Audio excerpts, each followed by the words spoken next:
You're listening to the Crew Book Club podcast, the show that challenges you to change your mindset through hearing about dope books. Thanks for hanging with the crew to get advice, ask questions, and gain knowledge with me, your host, Sade Hill. What up, crew? What's good? It's your girl, Sade, ready for another episode of the Crew Book Club podcast. Always ecstatic to be here. And I'm kind of sitting in a new spot. I wanted to feature my new plant, Flo. I've become this plant mom. So I got Mo in the corner of my dining room. She's my money tree. And then I have Flo back here, and she's just beautiful. So say hello to Flo. All right. We have a really good episode for you. Oh, I have a really good episode for you. And I ain't even gonna lie, y'all, I'm on a time. So I need to get out of here, and I'm gonna get you out of here, okay? So it's gonna be, I'm not gonna short you though on the information, okay? So we are finishing The One Thing. Yes, the surprisingly simple truth behind extraordinary results. I hope you enjoyed this book just as much as I always tell people. When doing the pod, it's like reading the book twice, because I really read the book, engulf the book, live the book, and then I come and give it to you here on the pod. So that's why our tagline is, I read the books you should read, but don't have the time to. Okay, so first we're going to get into thanking our sponsor, BetterHelp. Thank you so much for partnering up with the Crew Book Club, where you can get 10% off your first month of therapy.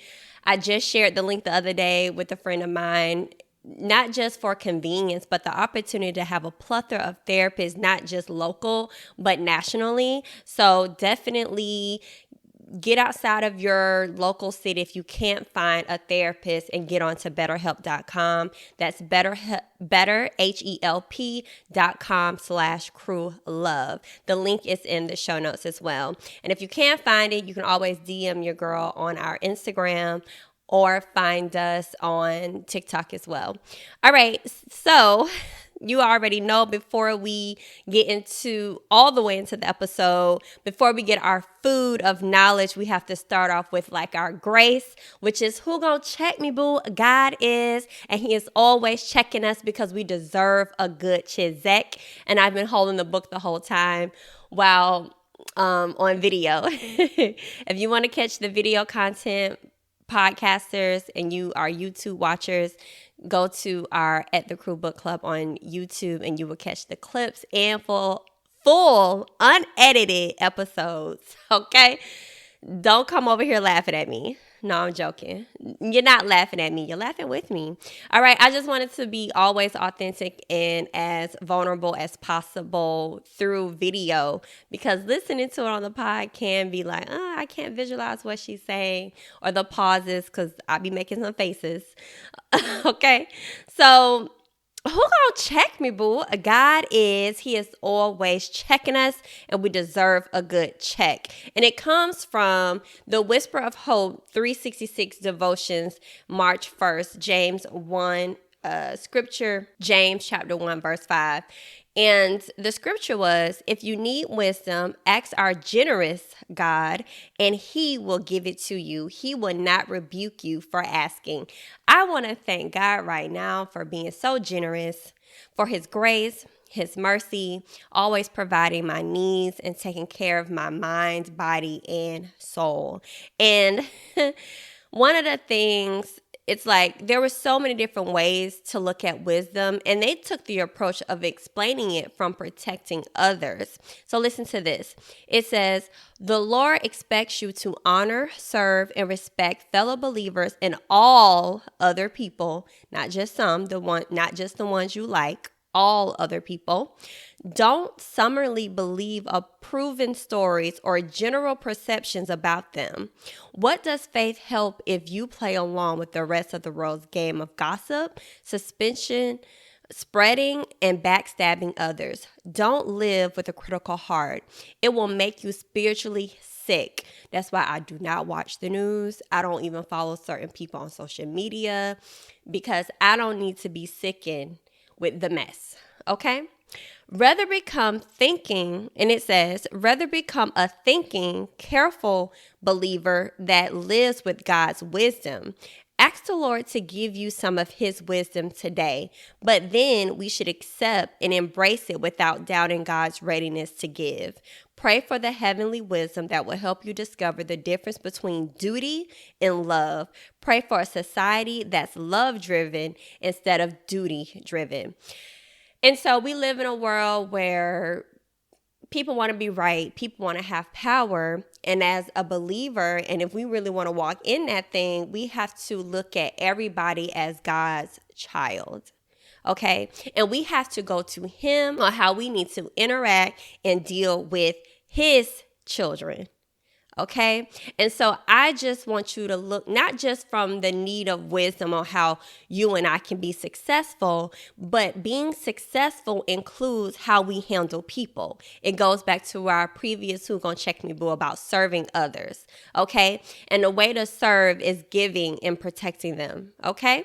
So get out of always about being us and what society says on how we should handle certain people. And let's lean on God for him to help us protect others and have discernment and readiness for his children. Okay, so that was Who Gon Check Me Boo. God is, and he is always checking us. And definitely check out Whispers of Hope. This is a good devotional journal. You could literally read each year and get something different out of it each time you read it. Okay, so let's finish up chapters. Let's finish up the book. Yeah. The One Thing, Surprisingly Simple Truth Behind Extraordinary Results by Gary Keller and J. Papasan. And chapter 17 is The Four Thieves. And chapter 18, The Journey. That's when the work really starts, right? So chapter 17, it opens up with the quote, "Focus is a matter of deciding what things you're not going to do," by John Carmack. You know, it's more important to know what you're going to say no to than it is what you're going to say yes to, so you won't be distracted and you can get the real work done, the things that really matter, the one thing that really matters. So I like how they open up that quote. And that's what tends to be our thieves of our time and accomplish our goals, is we tend to focus on the things that really don't matter. You know what I'm saying? And then you have to decide on what not to do before you can get started on what to do, so you can have effective and efficient time. So the four thieves of productivity listed in the book is the inability to say no. Ooh. Second, the fear of chaos. Okay. 3, poor health habits. I know. And 4, environment doesn't support your goals. Super, super important. All 4 of these. So let's deep dive into each one. Number 1, the inability to say no, pages 192 through 193. Okay. It says, and I took the tidbits out of each section, but trust me, there's a plethora of information that you could use. I just take what I felt was really like, ooh, hitters for me, and hopefully it applies to you. And if it doesn't, that's okay. I'm telling you, if you get the book, you'll find something. All right. So point 1 that stuck out to me was the way to protect what you said yes to and stay productive is to say no to anyone or anything that could derail you. Yes. The thing could be the TV, it could be the phone, the person could be the friend, and I'm talking about the friend that you really like talking to on the phone, the one that you see them calling, you know it's not a 5-minute conversation. Gladly text them and say, "Hey, I am focusing. Hit me back." Or better yet, put that phone on do not disturb so you won't be disturbed. And what I started to do is I put a do not disturb recording the pod, so you know exactly what your girl is over here doing. Not saying that everybody needs to know, but that's also a slick way for me to promote the podcast. Anywho, one of the other points in the section was each additional obligation chips away at your effectiveness at everything you try. So the more things you do, the less successful you are at any of them. You can't please everyone, so don't try. In fact, when you try, the one person you absolutely won't please is yourself.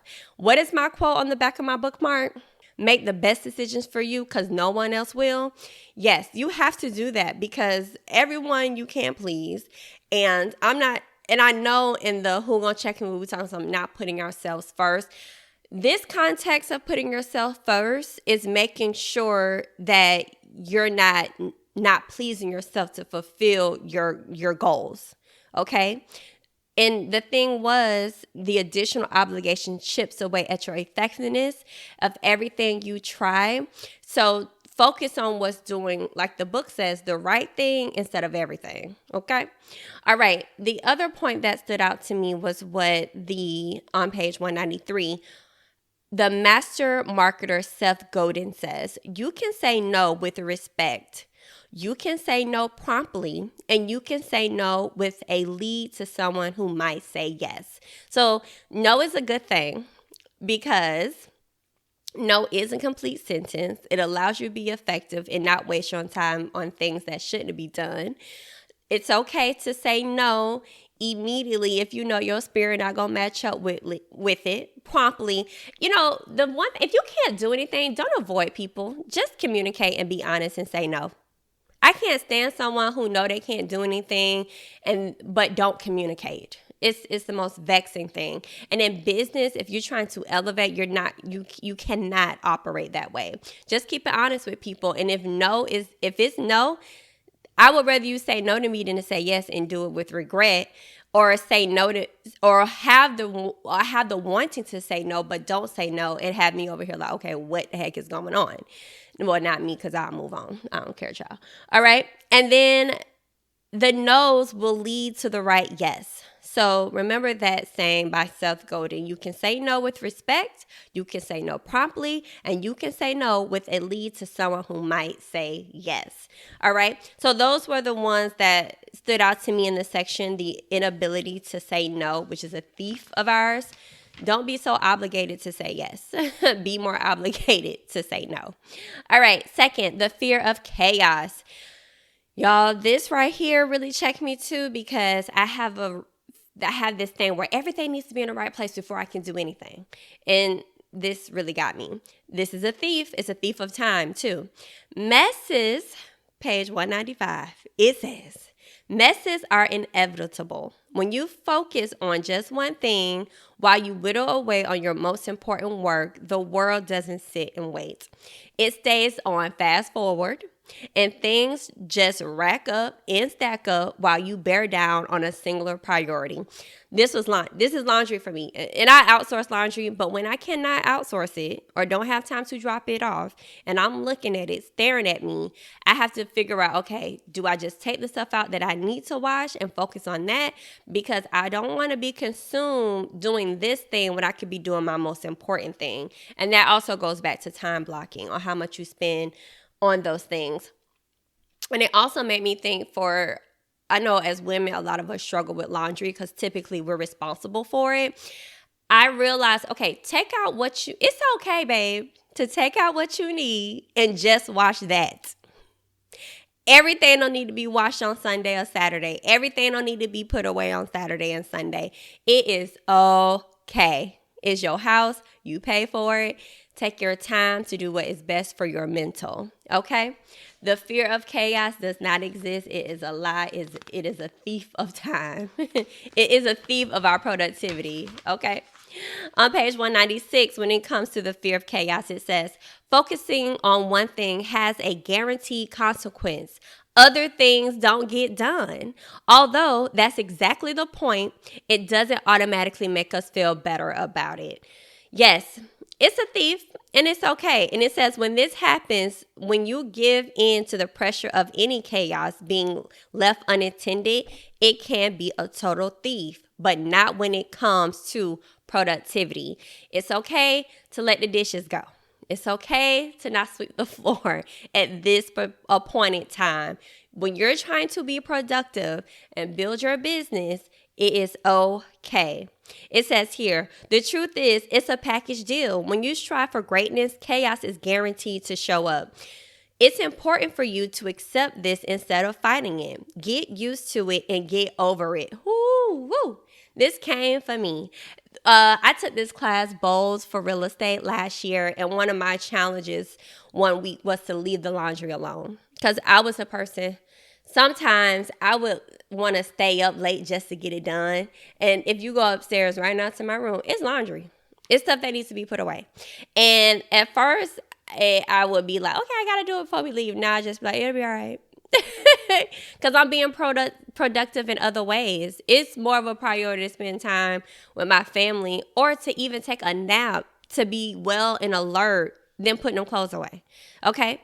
So that was being productivity in a way of letting the fear of chaos be a thief of our productivity. All right? Number 3, poor health habits. This, you don't have to preach to me about this one.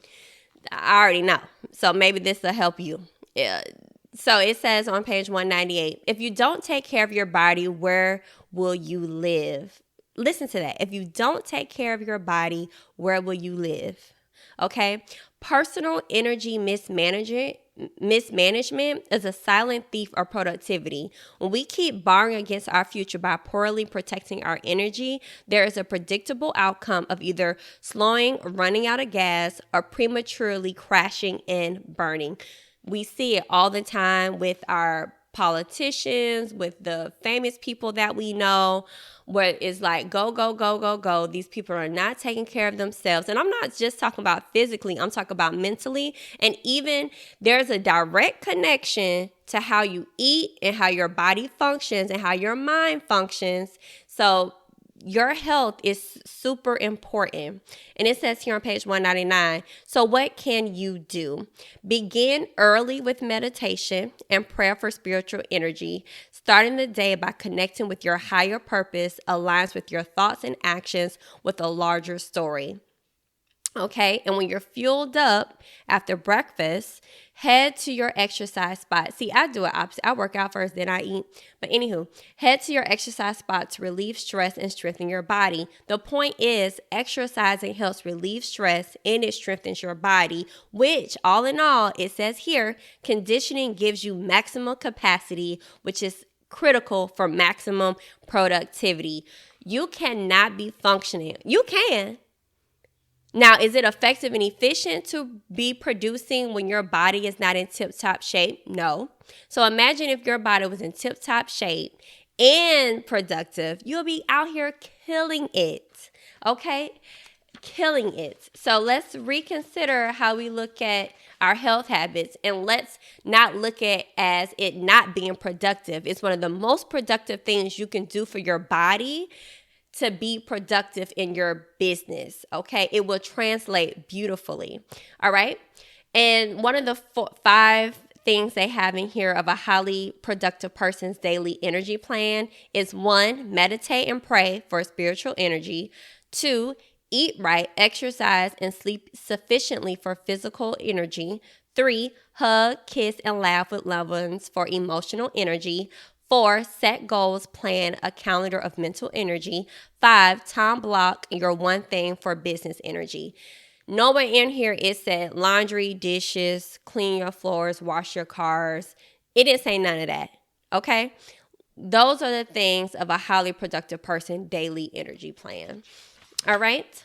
So, 4, environment doesn't support your goals. Y'all already know I'm big with my environment. I'm big who I socialize with. I don't socialize with everybody. I will try an environment, but if my spirit doesn't align with it, I'm out. Okay? It says here, your environment must support your goals. Your environment is simple, who you see and what you experience every day. On the figure 33 on page 203, and my podcast listeners, I'll explain it to you. It's like a triangle. And at the bottom of the triangle, blocked in 2 squares, it says people and a place. That's your foundation. And your one thing is sitting on top of that. Okay, which is very important. The people you surround yourself and the places that you involve yourself in is the basis and the foundation that should be supporting your goals, your one thing. I'm a realtor and I go into the office.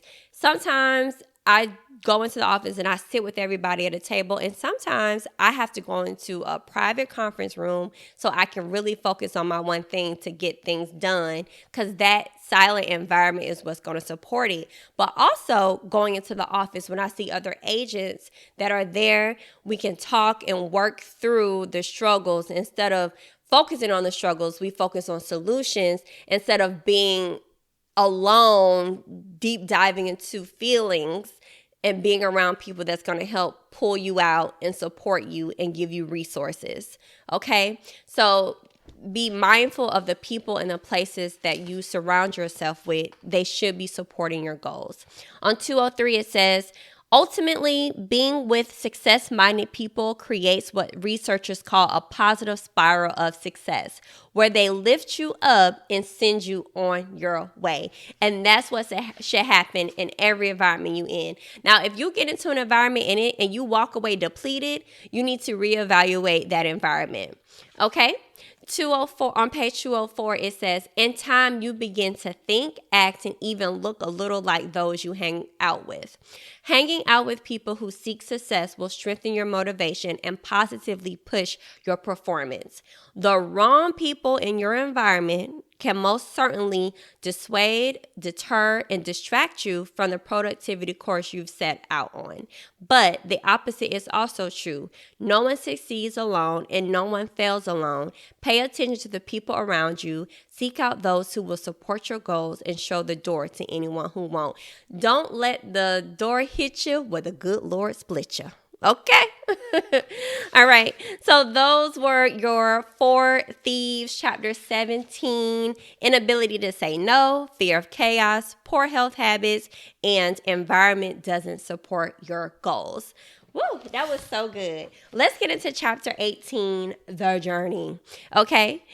The journey is just getting started for you. We read the book and now it's time to apply what we read. It's no point of gaining all of this knowledge and not putting it into action.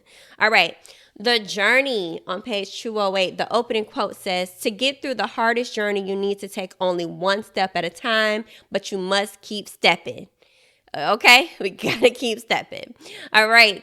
It says here, one step at a time, no matter the objections, no matter the destination, the journey to anything you want always starts with a single step. Close your eyes and imagine your life as big it can possibly be. I really want you to do that. Close your eyes and take a moment, and I want you to see how big your life can be. Hope your eyes are closed. If you're driving, do this later. Now, open your eyes and listen to me. Whatever you can see, you have the capacity to move toward. And when what you go for is as vast as you possibly envision, you'll be living the biggest life you can possibly live. Living large is that simple. Okay, and that was on page 209. Now, when you lift the limits off your thinking, you expand the limits of your life. It's only when you can imagine a bigger life that you can ever hope to have one. So you have to think and envision big, okay? The challenge is that living the largest life possible requires not only to think big, but also to take the necessary actions to get there. Extraordinary results require you to go small. That's when we break those things down, okay?